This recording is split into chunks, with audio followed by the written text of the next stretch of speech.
زیارت ولې نه قبلېږي زیارت ولې نه قبلېږي که رشوتخور وي بیا بنګړي د شرنګومه. درنو لیدونکو سلامونه، نیکې هیلې، احترامات.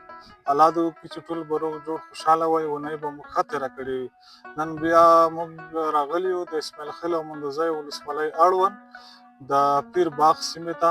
غواړو له تاسو سره هر اړخیز معلومات شریک کړو.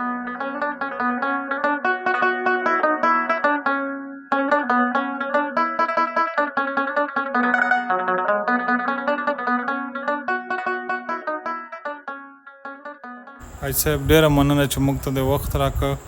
که لیدونکو ته ځان معرفي کړي نو خوشحاله به شو. زما نوم میر شادم دی. دا د مندوزیو د درنمیو د مدخل کلي اوسېدونکی یم.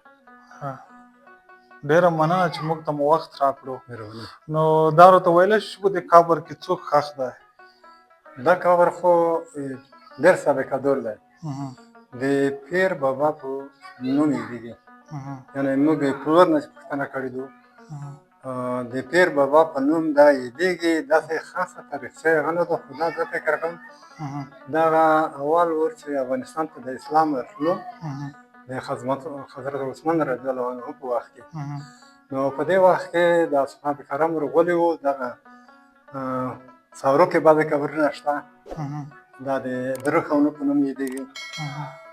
دلته دغه ځای په ځای داسې قبرونه شته. د کیزې کې بیا سره دیراد و، عام قاتل شوی دی. دا د ډېر ټول وړه وړکي تلپکون دي، اوس یې تلپکونو په نوم یادېږي.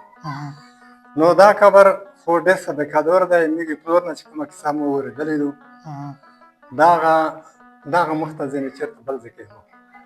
دا قبر دا مخته په هغه ساحه کې دلته پنبه چا کرلې وه، بیا د پوس کلي سره څه معامله وکړو. بیا لاړه ده چې په دې نه یې سرونه سره پرې کړل، موږ یې نیکه سار یې پرې کړو. دا قبر داسې هغه شو، خو بالاخره هغه کیسه ډېره اوږده ده.